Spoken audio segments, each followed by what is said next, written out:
هغه دانشمند ایران کې علیم دغه سیوار زموت یو جوان راغو موتی هغه بهجت سم لګ میلاو کا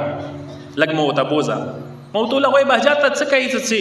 هغه بهجت کومه کیسه خبره د تکي کومه نصيحت د تکي مغه بزده توکم اب انده خبره د توکی څه راه نجات ترک گناه راه نجات لیاره گناه پرخلل نجات ده انده بس عمل په وک اندار څه دي هغه چې اصرار وکړو سنا غوس هغه ته مبوزا لوړ شو لګو سم ملو شو مولا څاکه فرصت ملو شو درېدو مو ته بیل ورشي سنا بیل نه شمر ته ډارې کوم سنې څه توي څه باطین کې چی شي دینه د ډارې کوم مو له خو څه صحیح ده بوبو د زم یو ورځ مکمل شو فرصت شو ځان سره مو بوتلو مو ته دې څنګه ډارې کوم څه ونه یرتا څه باطین کې خنزيري سپای چي هیڅ مو ته له کدوره ډارېږي ځان سلیاري کیا یا ستار العیوب مکه پرده د خدای وسدي عیب د خدای وسدي عیبونه د خدای پټ کی ذکر مزون سویل کله بهجات او ته ویرغلو کسان ور سره او هغه کسان کله فارغ شوم ته एकदम سترګې وغړلې مو ته دې جوان ته دې مو سکم د ځوان لوړ مو ته دې ای جوان د شیخ څه ته کوم خبره کړې ده خبره ماغه ده سوچ مده مو خبره ده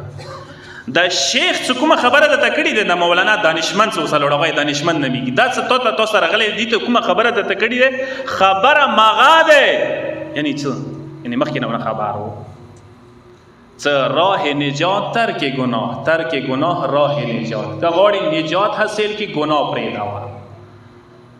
او گناه کوله د سیده که زه د جوانانو لپاره یو جمله عرض کم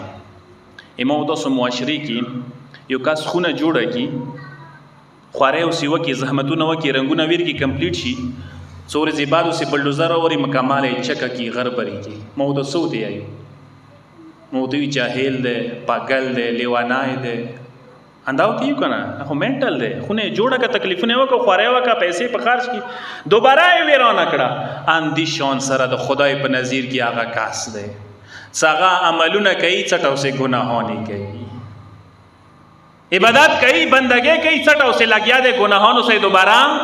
کډنګوي نه ده پکار سه انسان گناه نه لاس واخلي پکار ده